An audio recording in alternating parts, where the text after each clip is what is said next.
Imagine yourself as a child, rubbing your eyes with the backs of your hands as the brightness of a new day leaks into your bedroom. You sit up in bed, look out the window, and on the far side of the street, you see the most famous face in all the world. It's no surprise because the owner of that face is your neighbour. For most of us, history is something found in textbooks or on TV, all dusty and safely tucked away in the past. But for little Edgar Feuchtwanger, history was tangible and all too real. History was the man in the tan raincoat who lived across the road. Today, we're telling a story of terrifying proximity. A small boy, his family, and the man who could, and eventually would, erase their entire world. I'm Steve, he's Neil, and this is Honourable Mentions.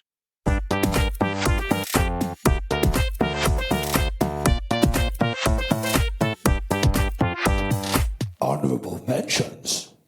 Hello, listener. How are you? I hope you're doing rather well. Shall we see if he's there? Listener, get rid of me, get on the star attraction, the one we've all been waiting for, the one and only Mr. Showbiz himself, Razzle Dazzle. Hello, Neil. I'm here. That's it, is it? I'll give you a big build-up. That's as razzle-dazzle as you get, is it? Hi, how are you, Steve? I'm Neil. Imagine you're on some sort of commercial radio station and you're just introducing Little Mix. No, but I'd like to say I would love to, as my bucket list, to go to a recording studio where they do the adverts for local radios. Would you? I would just, I'd love to see someone sitting there going, "Oh, party for home." You singing that. Carried away. Yeah, just see them with the headphones on and and then the people go, no. We need a little bit more on the body there. You missed the body bit. Give it a bit more feeling because it's about a panty liner. I like Toast of London. Do you ever watch Toast of London? When he's in the studio. Yes, I can hear you, Clem Fandango. You never seen that? Oh, I've heard the name Clem Fandango, yeah. No, you've got to watch Toast of London. It's very good. He does a lot of those. Anyway, Neil, enough of this jiggery-pokery, enough of this gay banter. Please complete the following for me, if you would. Thank you. New York, London, Paris. Munich. Everybody talk about pop music. Talk about. Pop music. Talk about. Pop music. Dibby-dibby-doo-ba. Talk about. Boo-boo. Pop music. Boo-ba. And you get the idea with that. After World War I, the beer halls of Munich became a hotbed of political activism and a rising right-wing ideology which eventually solidified with the National Socialist German Workers' Party. National Socialist German Workers, yeah. So do you see why I got to do the Munich song? Pop music. Talk about. Pop music. The National Socialist German Workers' Party, or to use the derogatory nickname their opponents gave them, you come backwards. If you're tape in reverse. That's the initial, isn't it? It goes National Socialist German Workers' Party. I suppose it is, yes. Which is why they gave them the rather catchier derogatory nickname, the Nazis.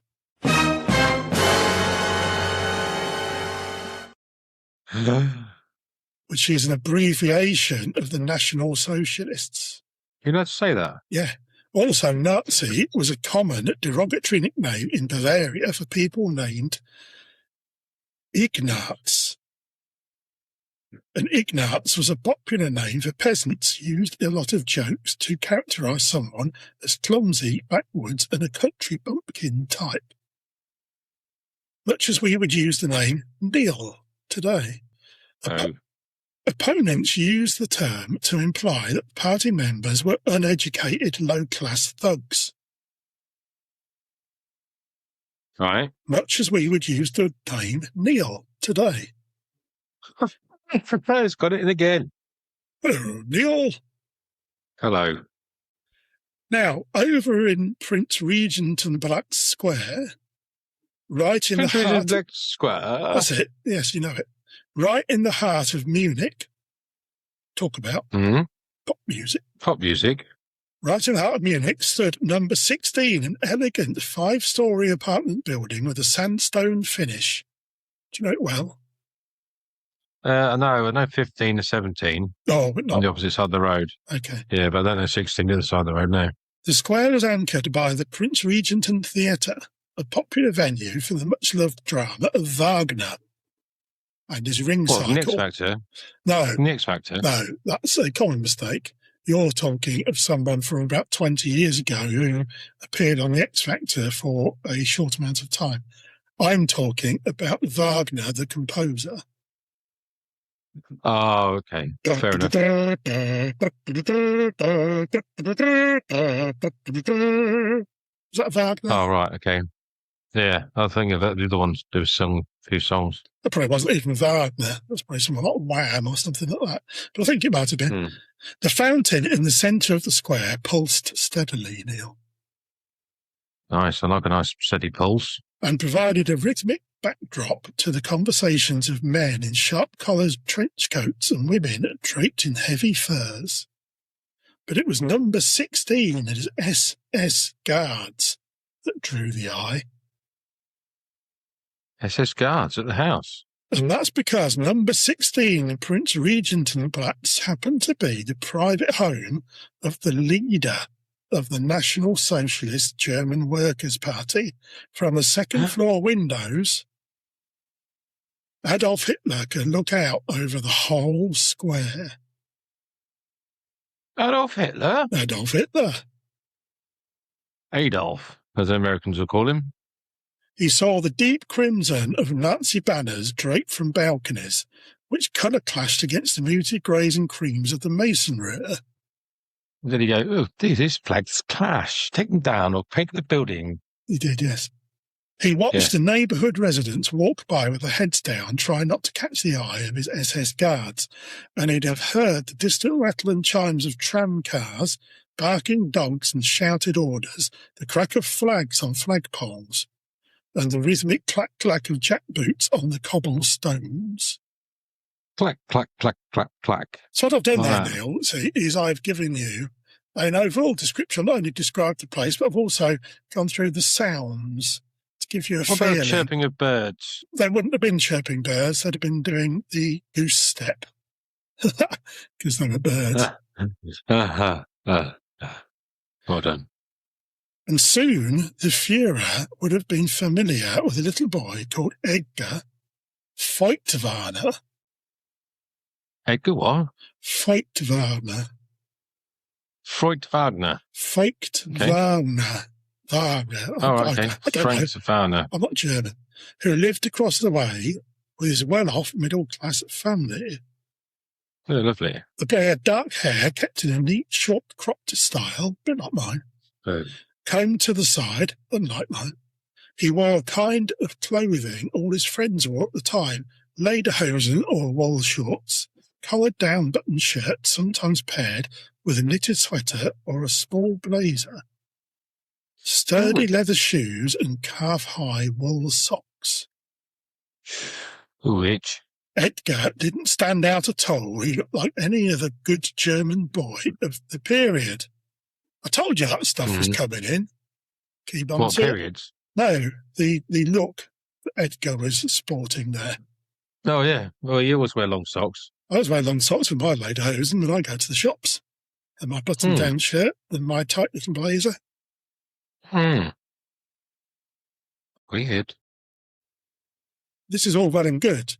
But did you know that the Feuchtwangers were Jewish? No.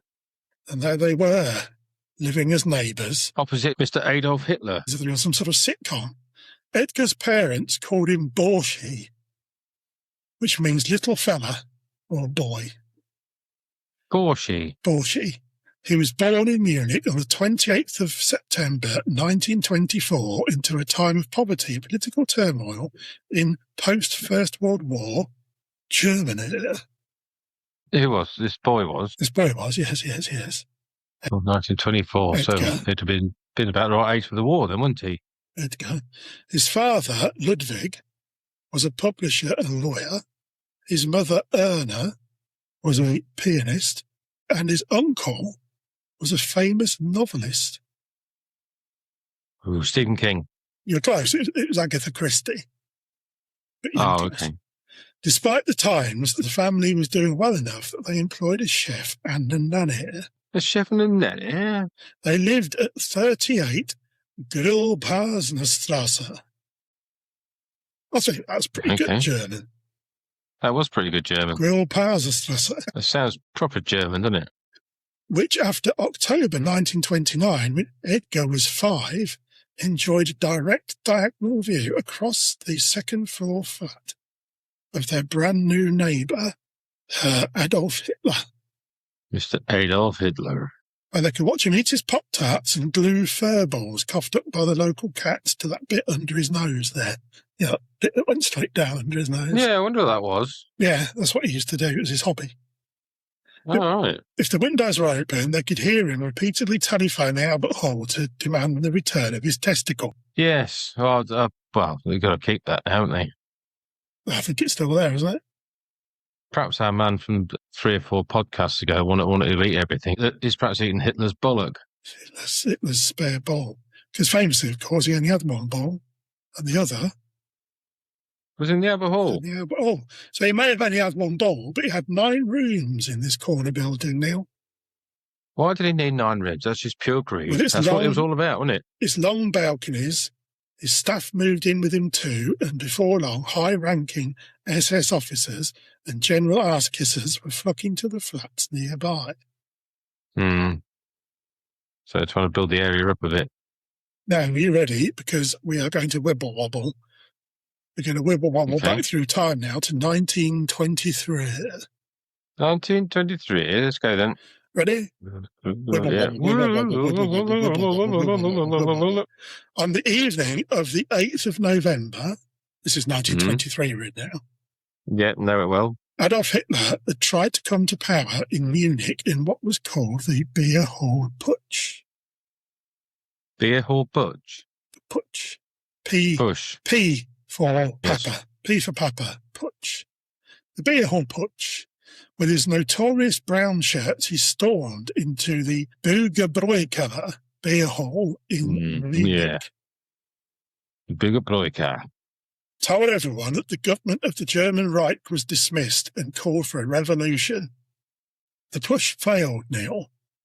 Hitler was arrested, charged with high treason, and in April 1924 was sentenced to 5 years in prison, but was granted early release at the end of that year by the Bavarian Supreme Court.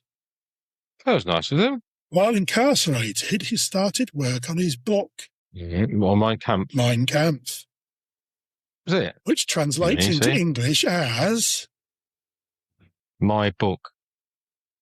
Which translates into English as... Don't know. I seriously don't know. Don't you know? I don't. That's life. No. Oh, good guess. My Struggle. My Struggle.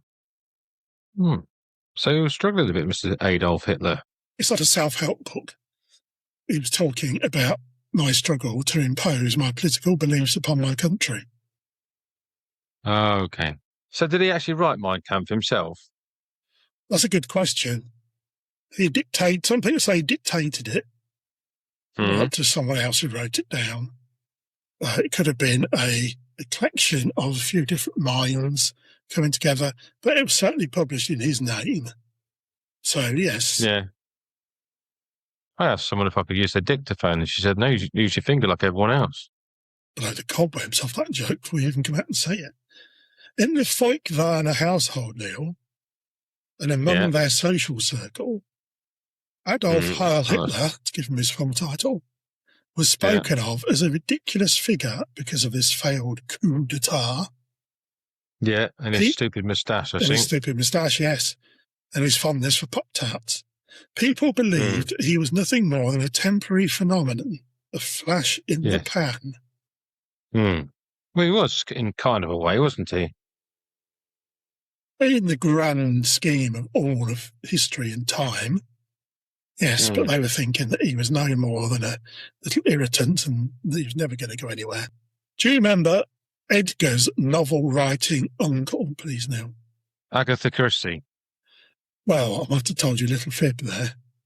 Because we're going to wibble-wobble forwards in time to meet him now. You ready?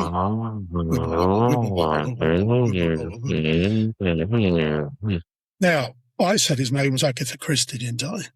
Yes, you did, yes. Yes, I did. And you guessed it may have been Stephen King. But we were both wrong. Yes. Because actually, his name was Lion. Lion. Great name, isn't it? His name was Lion. His name was Lion Feuchtwanger.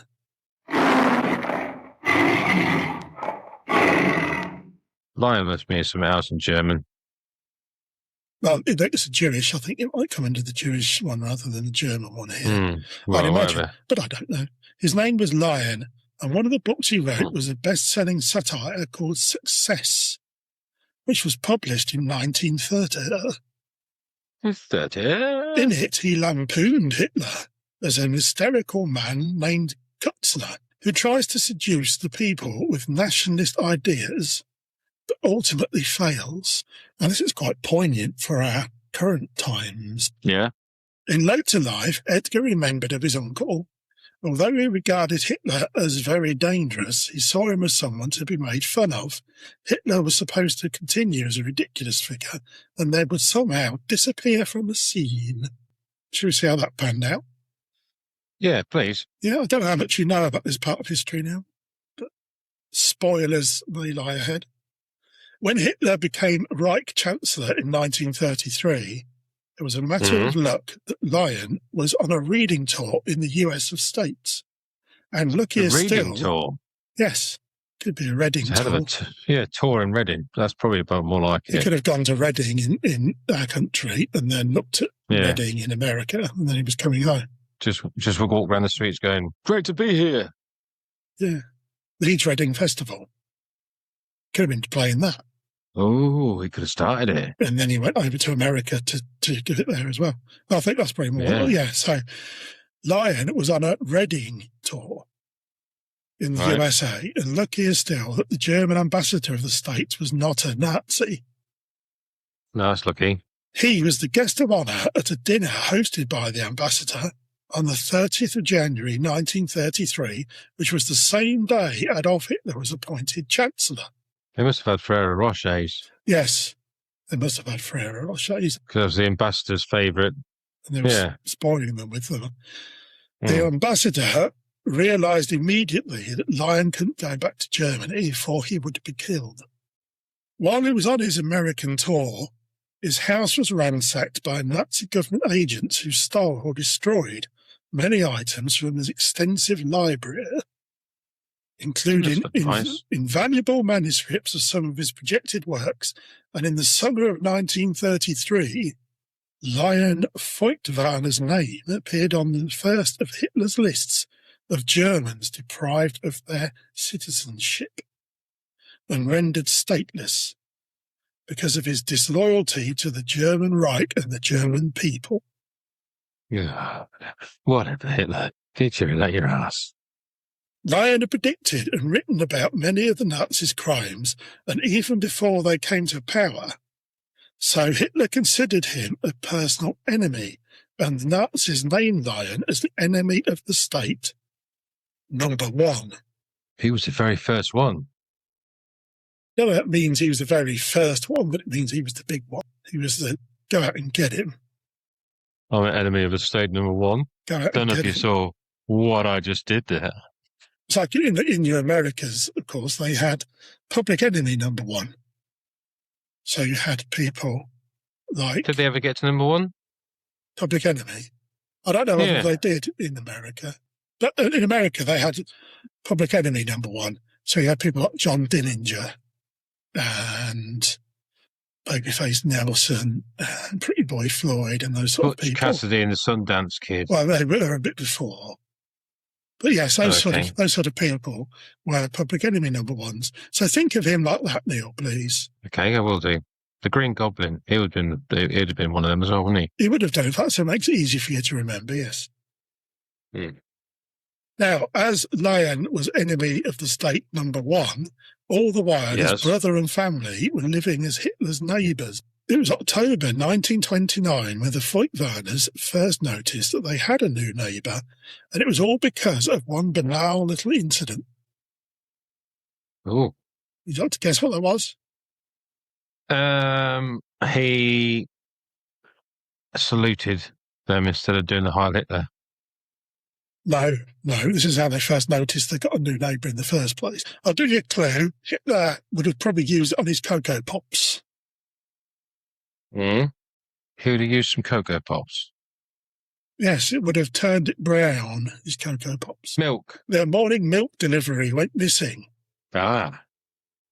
Herr Kusaft, the milkman, explained to Edgar's mother that someone called Heil Hitler over at number 16 had claimed it all for himself, and that wasn't even the worst thing he went on to do, Neil.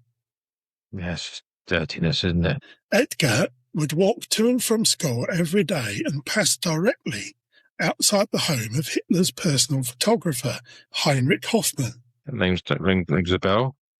That's a name you wouldn't want to say if you had bad breath, isn't it? What's your name, please? Heinrich Hoffmann. Bloody Nora. Phew, melted my teeth. Edgar had to swerve his way through armed guards and other high-ranking Nazis littering the pavements. But one day, as the small boy walked past, he saw Hitler lying in a deck chair in Hoffmann's garden. It all seemed quite normal and unthreatening, he recalled.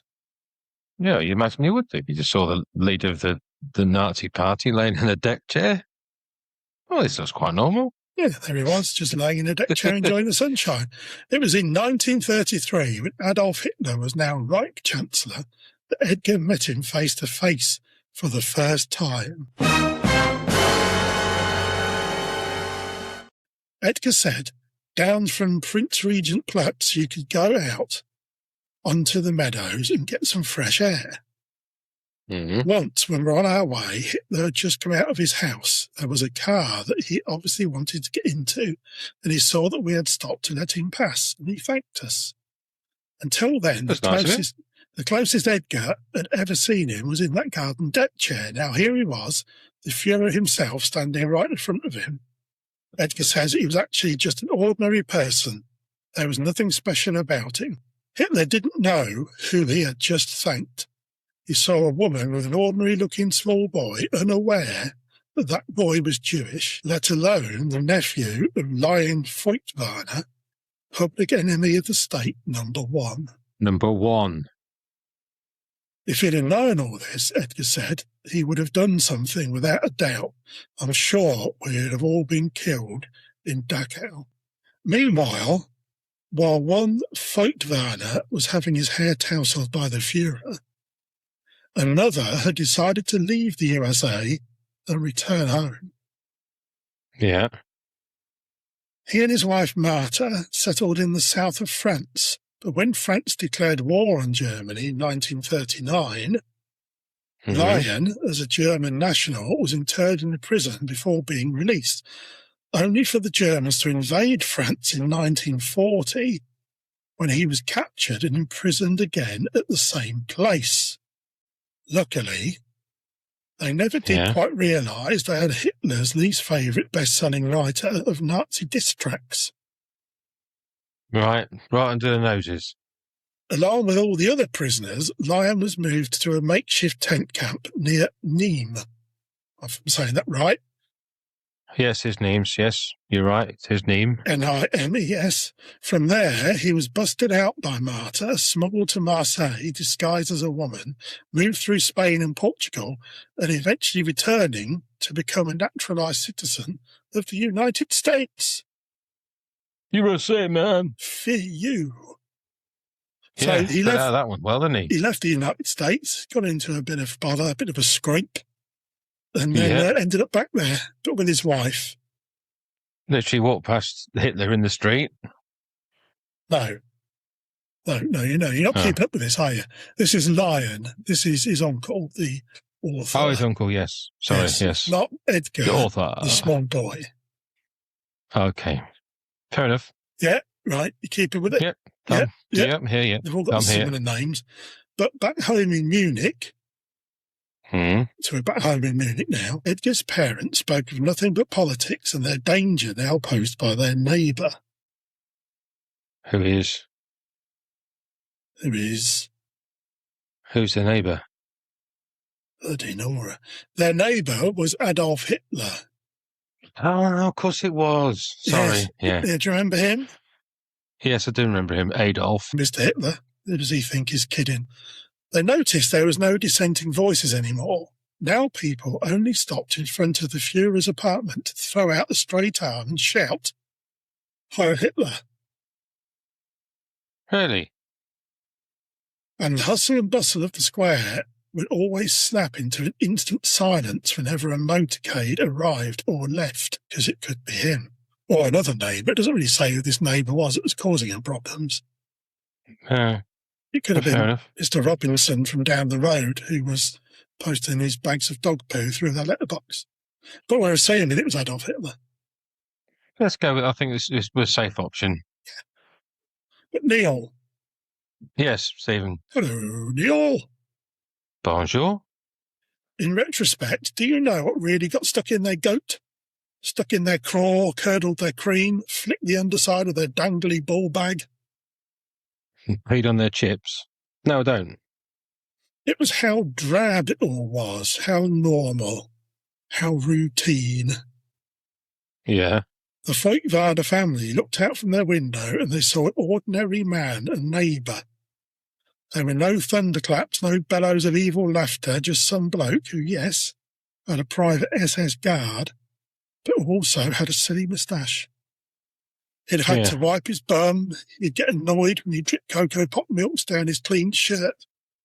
But he shouldn't have stolen their belt, should he? That's the worst thing ever, that. He'd come and go, not bothering anybody, but at the same time he was plotting his way to become one of the most evil men in all history. If not the most evil man. That's right. It was all so mundane, yet ultimately catastrophic for millions of lives. But the Feuchtwangers, the Jewish family living in plain sight of the architect of the Holocaust, had no intention to emigrate. They were far more connected to German culture than Jewish life. So they weren't going to move, even though they lived next door to him? Well, they considered themselves Germans rather than Jews. Right. So they weren't practicing Jews, but they were of Jewish birth. Right.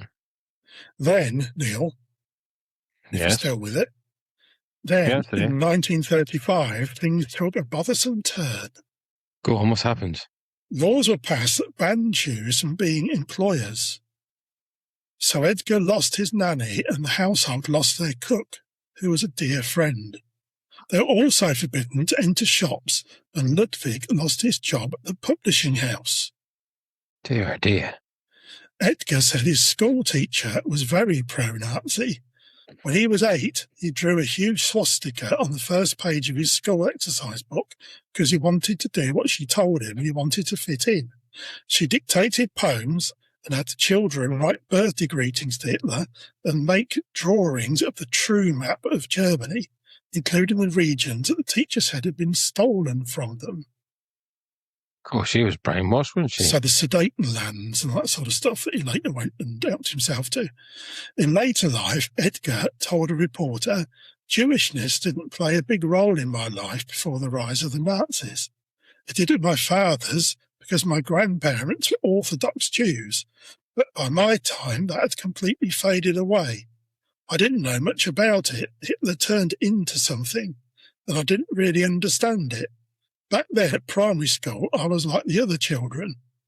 But sadly, Edgar's school friends turned against him because they did not want to be friends with a Jew.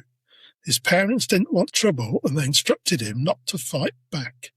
So he was going to school every day, at 8 years old, or whatever it was, and getting bullied and ostracised and having the living crap kicked out of him just because he was a Jewish person. The same person they knew on the Monday before, but now because you're not supposed to do that, he's now on the following Monday enemy number 1 within the school. I want to speak to him and everyone's being horrible to him. Yeah, aren't we funny people?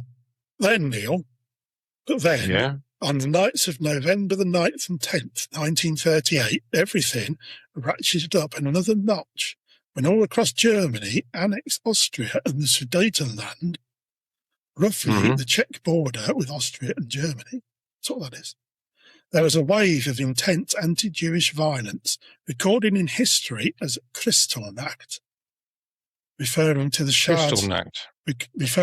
shards of shattered glass that littered the streets from the windows of Jewish-owned homes and shops and synagogues. At the time, it was said to be a spontaneous uprising, but now we know it was orchestrated by Joseph Goebbels. I've heard of him. And even the Feuchtwanger's ordinary little neighbour. Mr. Hitler. The Nazi government forced the Jewish community to pay a fine of 1 billion Reichsmarks for the damage. We'll go out, smash up your properties, and then you pay for it. How's that sound to you? Yeah. Yeah, okay. So it makes pure sense, doesn't it? Yeah. Effectively seizing all the insurance payouts they were entitled to. It was the first time the Nazi regime incarcerated people on a massive scale simply for being Jewish, and shifted the plan from making life so miserable that Jews would voluntarily emigrate to one of violence, intimidation and murder. Murder? When they met, it was murder. Yeah. On November the 10th, 1938, the morning after the riots of Kristallnacht, Edgar was woken by the sound of a terrific banging. Hitler was at it. And then shouting as the Gestapo arrived at his home to arrest his father. Ludwig was dragged off to the Dachau concentration camp where he was imprisoned for 6 weeks and suffered significant weight loss and an alarming physical decline. But, like many of the Jewish men arrested during Kristallnacht, there was no basis in law, yet, in brackets, for a charge, and so he was eventually released on the condition that he and his family leave Germany immediately, never to return. So you thought, right. No fear of that, mate. Yeah, so I'm off. And so, in early 1939, the Feuchtwanger family from 38 Grillpartnerstrasse managed to secure visas for the United Kingdom. Edgar was sent ahead on the train, and his parents joined him shortly after. Right. Now, Edgar lived to be 100, dying on the 22nd of August 2025 in Winchester, England. He had been a globally respected historian at Southampton University and was awarded an OBE as well as the Federal Cross of Merit in Germany. He published 14 widely read books and autobiographical works about his early years as a member of a Jewish family with Adolf Hitler as their neighbour. As a neighbour, yeah. If you were to visit Prince Regentenplatz today in Munich now, you'll find it looks pretty much the same as it ever did. Both 38 Grillpartnerstrasse and 16 Prince Regentenplatz Square still stand. Right. But to prevent morbid tourism, the latter is used by the Bavarian state government and police administration. So it's a police building. Which means so you can't go and... people can't just go in there and say, is this where Hitler lived? It's a shame. It's a shame. Yes, it is. I'd like to have done a poo in the sink and left it. You probably still can. It's an operational building with a police in there. I might do that then. Like an anarchistic statement, wasn't it? Yeah, I might go and get a testicle from the mortuary and stick it on the wall. Here it is. You can just not walk into mortuaries and just nick a testicle here and there, can't you? Yeah, of course you can. As for Adolf Hitler, he never did retrieve his lost testicle from the Albert Hall. And he ended up coming a cropper when he got stuck in a bunker during a round of golf. Right. You sure that's right? Yeah. He died in the bunker. Oh, okay. I read it on Wikipedia. Oh, it must be true then. Yeah. I made a little bit about the golf, but I presume that's what he was doing if he was in a bunker in the middle of Berlin. Can't think of any other bunker. Anyway, it serves him right, the nasty little man, doesn't it? Yes, it does. Horrible person. Horrible person. So there he was, with his Pop-Tarts and his Cocoa Pops, living away there, a very ordinary life, opposite a Jewish family, the Feuchtwangers. Yeah, right next door to him. Oh, opposite him. There they were. And he didn't even realise that when he was seeking the brother or the uncle, old Lion, that his family were living just across the road from where he was. Love it. If there's the ultimate finger, then there it goes. Up yours, Mr. Hitler.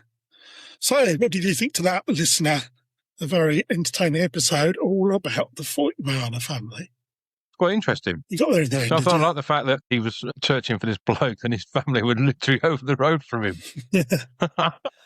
You probably scoured the whole of Europe to get this, but I want him. Where is he? Yeah, I'd imagine all those German soldiers in France probably all got shot because they found out that Lion Feuchtwanger was actually in there and they let him go. If you just look over the road. Yeah. Sorry, my Fuhrer. He'd have gone, that was Hitler dose. Was that German? Yeah, I don't know what it meant. That's what it sort of says. His hair flicking everywhere.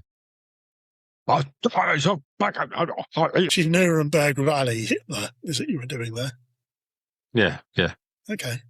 Well, listener, thank you very much for listening to that little slice of history brought to you by Honourable Mentions. If you do happen to come across Albert Hall in London sounds wrong. And find Adolf Hitler's missing testicle, then please do let us know on honourablementionspod@gmail.com. Or you can get us on social media, such as, Neil, please. We are on social medias like Facebook and YouTube and Instagram and TikTok and Discord. Yes, we're on Reddit as well, actually, if you want to give us a shout over there. We're on Reddit as well, so if you want to give us a shout on there. Yeah, well done. And on all sorts of places. Oh, yeah, well done. So, and we're in all sorts of places. Can I just say, if you have an enemy or someone that you don't like, just firstly check in your street or over the road, just in case they live there. There's a little tip for you. So thank you, listener, for listening in to myself and my colleague. Hello, Neil. Hello, Steve. We'll be back next week for more adventures through history in Honourable Mentions. Is that the best you got? Wait, you made me jump. Did I? You didn't expect it. Do it again. Say again, one more time. 3, 2, 1. Honourable Mentions. Thank you. So, listener, so long, farewell, auf Wiedersehen, goodbye. We'll talk about pop music. Oh, that's it. Yeah, I've got to. Did I got the timing wrong on that one? Bye. Bye. Well, how about that, listener? Right there under Adolf's nose all that time. If you enjoyed that episode of Honorable Mentions, Hilarious History, then you'd best waste no time and subscribe right away so you don't miss out on more. And why not leave a 5-star review, too? Because that really helps the chaps pick up new listeners and climb to the top of the podcast mountain. Did you know that the whole episode was researched by Stephen Webb and is an Uncover Brothers production? And if you want to cut some rug and Lindy Hop to Pepe and the Bandits, who wrote and performed the Honorable Mentions theme tune, you can do so wherever you stream your music. Come back again next week for more thrilling tales of the unsung heroes of history. Until then, keep an eye on your neighbors. You never know what they may be up to.